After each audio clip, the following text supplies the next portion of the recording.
حدیث کې راغلی دی چا چې اودس وکړو فیسبغ الوضوء او اودس یې صحیح پوره وکړو ښایسته اودس یې وکړو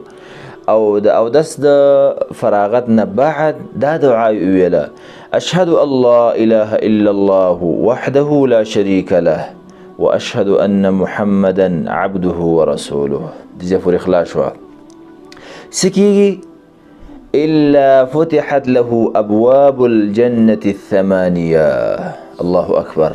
ودي إنسان تد جنة أتوار دروازي كلاوشي يدخل من أيها شاء وإذا كم دروازين دا داخليجي دا بيعتبي اختيار بي الله دا اختيار وركلو صحيح حديث دا مسلم